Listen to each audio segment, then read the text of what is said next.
धार में corona isolation केंद्र में 5 मई से निरंतर अपनी सेवाएं दे रहे डॉक्टर शोएब शेख आयुष चिकित्सक प्रतिदिन कोरोना पेशेंट की देखभाल कर रहे हैं। इसके साथ ही रमजान के पवित्र माह में रोजा भी रखते हैं। अपनी ड्यूटी के दौरान वह नमाज, सहरी व रोजा इफ्तार भी नियमित रूप से कर रहे हैं। इस प्रकार डॉक्टर शेख अपने कर्म के साथ साथ अपने धर्म का भी पालन कर रहे हैं। डॉक्टर शेख प्रतिदिन सुबह 3 बजे उठकर धर्मानुसार सहरी कर अपने कर्तव्य स्थल पर पहुंच जाते हैं। डॉक्टर शेख 5 मई से ही अपने घर से दूर एक होटल में रह रहे हैं और वहीं से अपने धर्म को निभा रहे हैं। डॉक्टर शेख जैसे कर्तव्यनिष्ठ स्वास्थ्य विभाग का अमला जिस लगन से यहाँ कार्य कर रहा है, उसके सुखद परिणाम भी देखने को मिल रहे हैं। धार इस मामले में सौभाग्यशाली है कि यहाँ कोरोना संक्रमित मरीजों के जल्द ही स्वस्थ होकर अपने घर लौटने की जो खुशी पीड़ित परिवार में देखने को मिल रही है। यहाँ कोरोना से संक्रमित मरीजों की मृत्यु दर भी काफी कम रही है। इन सब का कारण कोरोना योद्धाओं का रहा है। डॉक्टर शेख का कहना है कि मैं पूर्व में धार के ही निजी चिकित्सालय में कार्यरत था, लेकिन कोरोना महामारी के चलते इस चैलेंजिंग वर्क करने का मेरे मन में ख्याल आया और मैंने धार में ही आयुष चिकित्सक के पद पर कार्यभार संभालकर कोरोना मरीजों की सेवा में लग गया। यहाँ कोरोना पेशेंट के साथ कार्य करने का एक विशेष अनुभव मुझे मिल रहा है। खासकर छोटे छोटे बच्चों की देखभाल करने से मुझे जो खुशी मिल रही है वह शायद इस पवित्र माह में रोजे रखने का ही परिणाम सिद्ध होता दिखाई दे रहा है। भारतीय न्यूज के लिए धार से साबिर खान एफएम की रिपोर्ट। जी, मैं 5 मई से अभी तक सेवाएं दे रहा हूँ कोरोना पॉजिटिव पेशेंट के साथ। तो तब से आप कंटिन्यू वहीं जी, कंटिन्यू मैं कोरोना पॉजिटिव पेशेंट में सेवाएं दे रहा हूँ आइसोलेशन सेंटर में। इसके पहले आप कहाँ पर सेवाएं दे रहे थे? इससे पहले मैं महाजन हॉस्पिटल में सेवाएं दे रहा था। अच्छा। लेकिन उसके बाद जब ये देश पर संकट आया कोरोना का, तो मुझे लगा कि इसमें लोग देश सेवा के लिए, कोरोना पेशेंट के लिए इनको मदद करनी चाहिए, सेवा देनी चाहिए। तो फिर मैं ये ज्वाइन किया, सेवा ज्वाइन की। आपने गवर्नमेंट जॉब?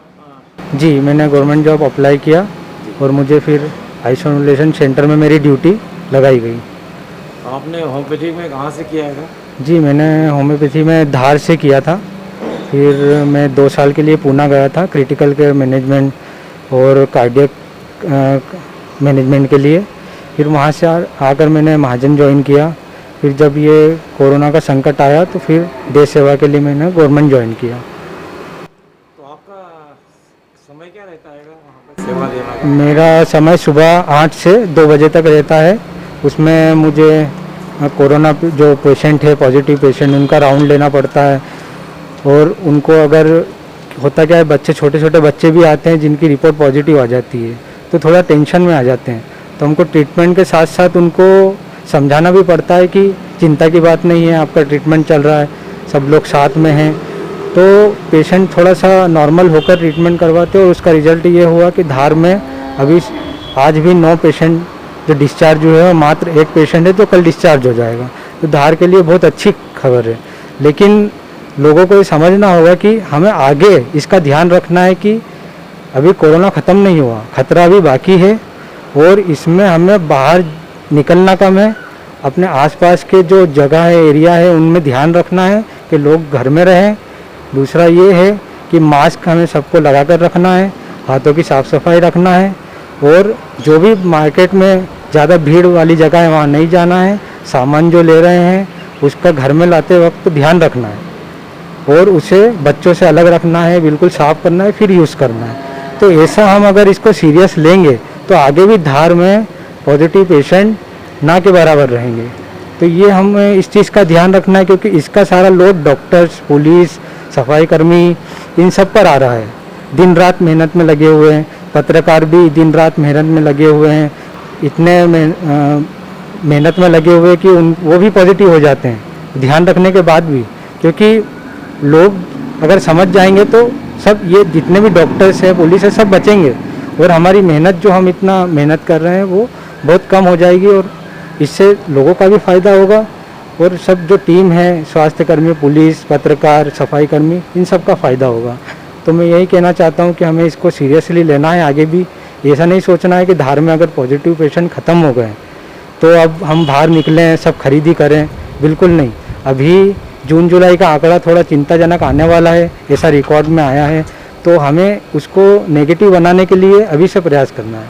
तो ये सब चीज़ें हम करेंगे तो हमारा रिजल्ट धार के लिए बहुत अच्छा होगा। डॉक्टर साहब अभी जैसे आप सेवाएं दे रहे हैं जी। इस दौरान अभी रमजान का महीना भी चल रहा जी। है, क्योंकि आप मुस्लिम समाज से ही हैं, जी जी तो क्या आप रोजे भी रख रहे हैं क्या? जी, मेरे रोज़े पूरे चल रहे हैं और नमाज़ें भी पूरी चल रही है, क्योंकि इस्लाम में ये रमज़ान का महीना मुबारक महीना है, तो इसमें रोज़े भी ज़रूरी हैं और नमाज़ें भी ज़रूरी है और देश के लिए ड्यूटी भी ज़रूरी है, सेवा भी ज़रूरी है। तो दोनों साथ में मुझे करना पड़ रहा है। उसमें कोई कठिनाई तो नहीं आ रही? नहीं नहीं, कोई कठिनाई नहीं आ रही है, बहुत अच्छे से हो रहा है और ये जज्बा है देश के सेवा के लिए, तो पता नहीं चल रहा, सब आराम से हो रहा है। रोजे के दौरान सहरी और इफ्तार के लिए आप क्या करते रोज़े के लिए, रोज़े और इफ्तार के लिए मुझे रात को 4 बजे खाना पड़ता है, जिसके लिए मुझे घर जाकर घर वालों से अलग बैठकर मुझे खाना पड़ता है और इफ्तारी के लिए अभी मैं 7 बजे फिर जाऊंगा और मुझे अलग से घर के जो लोग हैं वो व्यवस्था कर देते हैं,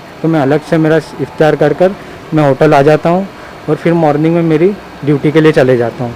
तो ये रूटीन कर्म के लिए अपने घर वालों से भी दूर हैं और फर्ज भी निभा रहे हैं? जी जी, दोनों सब देखना पड़ रहा है, घर वालों से भी दूर है, बच्चे जो भतीजा भतीजी है उनको भी अभी तक मतलब दूर से ही देखा है और हम अभी हाथ भी नहीं लगाया, उनको खिलाया भी नहीं है।